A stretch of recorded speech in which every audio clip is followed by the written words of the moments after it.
എന്ത് രസാ, wonderful film. Spoof, comedy, sarcasm, മൊത്തത്തിൽ വേറൊരു വൈബ്.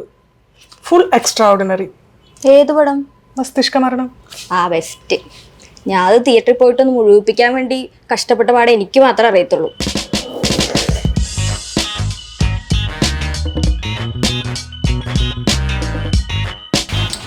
അങ്ങനെ തിയേറ്ററിൽ നിന്ന് ഇറങ്ങിപ്പോകേണ്ട കാര്യമൊന്നുമില്ല. അതിൻ്റെ തീം തന്നെ ഭയങ്കര ഡിഫറെൻ്റ് ആണ്. പിന്നെ അതിൻ്റെ കളറിങ്, VFX, സൗണ്ട് ഡിസൈനിങ് എല്ലാം സൂപ്പറാണ്. കൃഷാന്ത് ഉണ്ടാക്കി വെച്ചിട്ടുള്ള ഒരു ഫാൻ ബേസിന് ചേരുന്ന പോലത്തെ ഒരു പടം. അതായത് മലയാളം സിനിമ ഇതുവരെ ഒരു ഫ്രെയിമിനുള്ളിലായിരുന്നെങ്കിൽ കൃഷാന്ത് മസ്തിഷ്ക മരണം കൊണ്ട് അതിൻ്റെ പുറത്ത് വന്നിട്ട് അറഞ്ചം പുറഞ്ചം അഴിഞ്ഞാടാന്ന് പറഞ്ഞാൽ ഒട്ടും കൂടിപ്പോയില്ല. പിന്നെ പെർഫോമൻസിന്റെ കാര്യമൊന്നും പറയണ്ട. രജിഷ പല സീനിലും ഭയങ്കര ഓവറായിരുന്നു. നിരഞ്ജന ആ വഴിക്ക് പോലും എത്തിയിട്ടില്ല. പുള്ളിക്ക് വരും വേറെ ആരെങ്കിലും ചിലപ്പോൾ സിനിമ കുറച്ചും കൂടെ ഓക്കെ ആയിരുന്നു, നല്ലതായിരുന്നിരിക്കും. I don't think so. Rajisha നല്ല പെർഫോമൻസ് ആയിരുന്നു. ആക്ച്വലി ആ പടത്തിൽ അങ്ങനെ നിറഞ്ഞു നിൽക്കാണ്. പിന്നെ നിരഞ്ജ് മണിയൻ പിള്ളരാജു, പുള്ളിയുടെ പഴയ പടങ്ങളും ഈ പടവും തമ്മിൽ കമ്പയർ ചെയ്തറിയാം. Full make over in every sense. അതുമാത്രമല്ല, അതിൽ വന്നു പോയിട്ടുള്ള മറ്റ് പല ക്യാരക്ടേഴ്സ് ഉണ്ട്. ഇപ്പം ദിവ്യപ്രഭയുടെ കാര്യം പറയുകയാണെങ്കിൽ അവരുടെ ആ സട്ടിലായിട്ടുള്ള ഡയലോഗുകളിലുള്ള ഒരു ഡയലക്റ്റ് ഉണ്ട്, അത് തന്നെ മതി നമുക്ക് ചിരിക്കാൻ. അങ്ങനെ ഓരോ മൈന്യൂട്ടായിട്ടുള്ള കാര്യങ്ങളാണ് സിനിമയിൽ ഫുള്ളുള്ളത്. പിന്നെ ജഗദീഷ്, കൺവിൻസിങ് സ്റ്റാർ സുരേഷ് കൃഷ്ണയൊക്കെ എജ്ജാതി പെർഫോമൻസാണ്. But not everyone's cup of tea.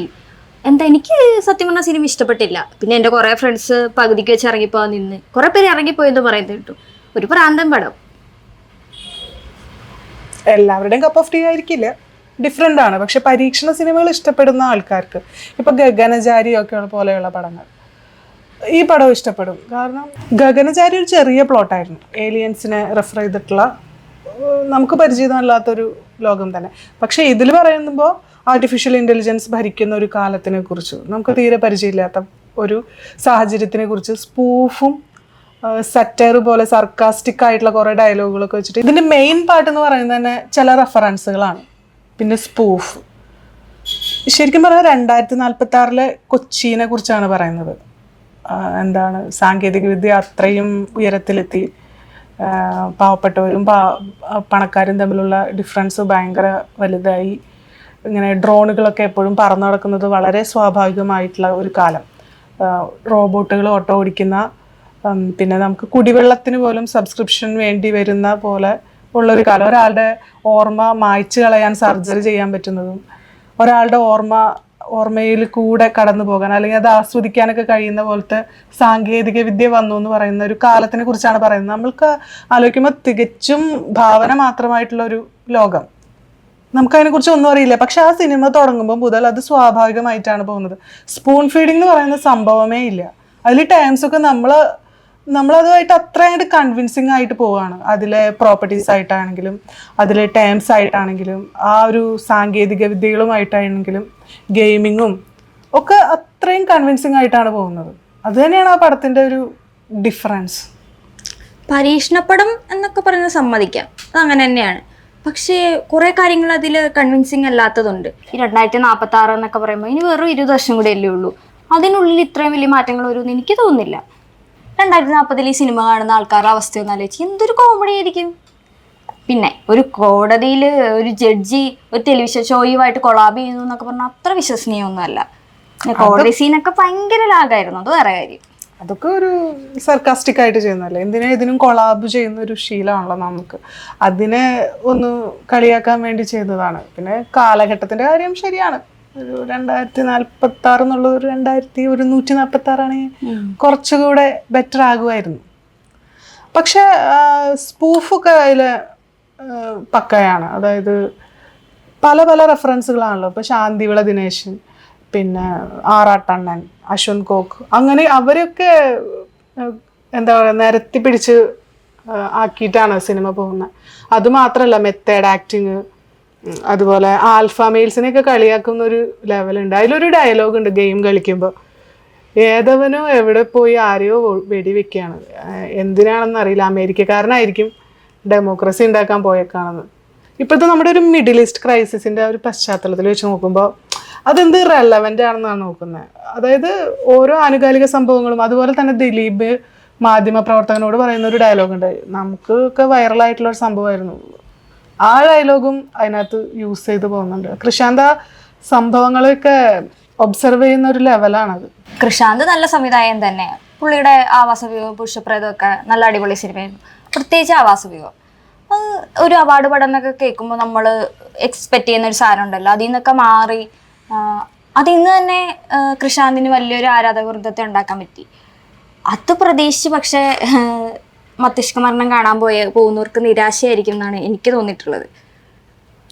പിന്നെ ഈ സ്പൂഫിൻ്റെ കാര്യത്തിലൊക്കെ പാളി എന്ന് തോന്നിയിട്ടുണ്ട്.